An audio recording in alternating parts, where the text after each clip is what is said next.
campaign manager, okay, representing somebody and, helping that person out. What is a quality of a great campaign manager? Your job, right? Not the player. We've talked about the player already. I love what Bush said. He says, listen, who's the biggest political strategist in this room? Is it Karl Rove? No, it's me, right? My family, my dad, Prescott, my brother, all this stuff. He's right. What a great perspective to give. He's going to lose because he's an asshole, right? And I'm going to win. He knows what he's talking about, right? Okay. And Kerry was also flip-flop a little bit, and that kind of hurt him. But from the campaign, what makes a great campaign manager? If you were to, in your world, there are names that you would say, these are the top 5 campaign managers of all time, right? What do they all have in common? What's the strength of a campaign manager? Data and technology have fundamentally transformed campaigns, even over my career. What it would have been is somebody who can do 3 things simultaneously. Help distill a message that's understandable and comprehensible. James Carville, it's the economy, stupid. 1992. 2, technically, you have 50 states. You have 3,000-something counties, some 10,000 number of precincts beyond that. What is the mathematical proposition that you have to kind of lay out, stake out, project, be right about, get the votes to win?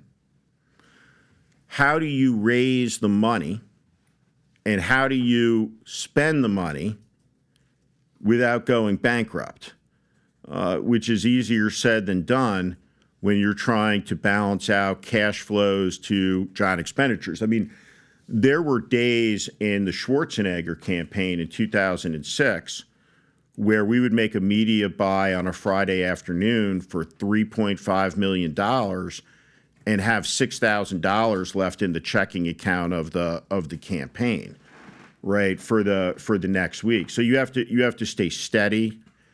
You have to stay calm. You have to be able to keep your elevation, stay on the picture, not to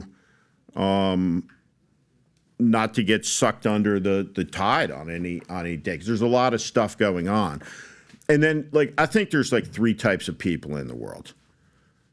And before I do that, because I think most campaign managers are the type 3, but almost all the really good at presidential level campaign managers typically, in my career, have shared in common. A lot of us were short of credits on our college degree.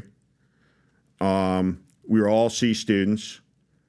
We all went to state universities, came up from middle class background. So one of the things you said before, right, on the establishment, your establishment trumps outside. Donald Trump grew up in immense privilege and wealth, went to University of Pennsylvania, and his daddy stroked him checks that he built a real estate empire on, and filed bankruptcy running casinos, right? If one of us is in the establishment, it's not me, it's him.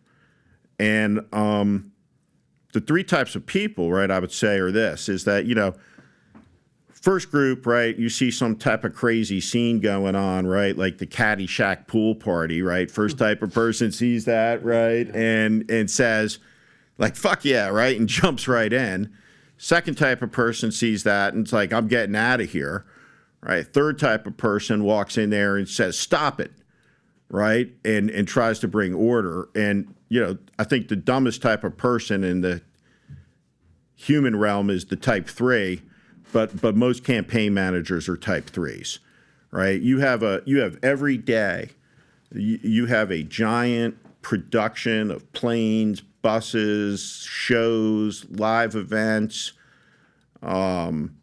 Just that element of it is an enormous, complicated logistical enterprise before you have the first aspect of politics on it.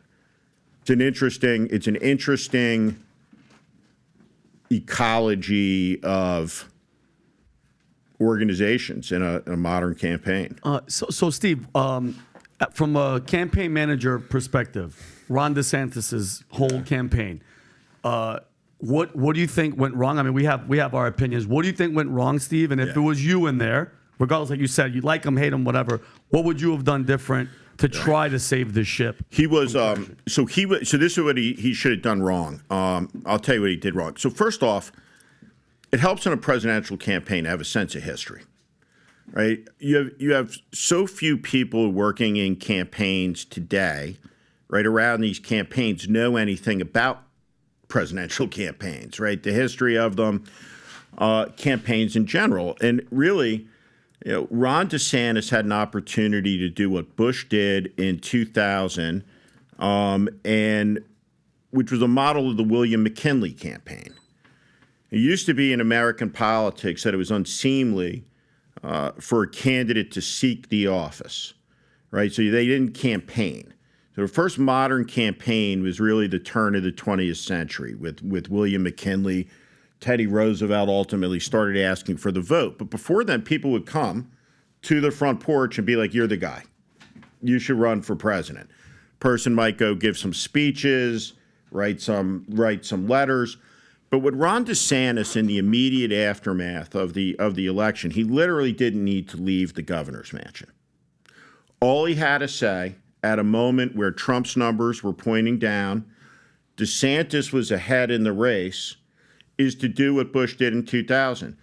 Every wealthy MAGA contributor would have been made to literally cross the threshold of the property line, right, of the Florida governor's mansion, right, to come across, literally an act of crossing from Trump to DeSantis. And then when they walked out, there would have been press there and a camera, and they would have said what a genius the guy was and how they're totally for him. That's fundamentally what Bush did in 2000. And DeSantis had that moment to take control, but he didn't do it. Instead, he did what he did, and he just fell flat. And there's no – you asked something before. There's a picture of DeSantis. It's the pavement is dry. He's wearing white rubber boots, right? He's got a vest on. And I'm like, hey, man, right? Like, I didn't pick out the outfit, but I know for sure whoever wears that outfit is never going to be president, right? Like, that's just the way the way it is. Yeah, it's like you're not. That ain't the look. That's not presidential. So if you like this clip and you want to watch another one, click right here. And if you want to watch the entire podcast, click right here.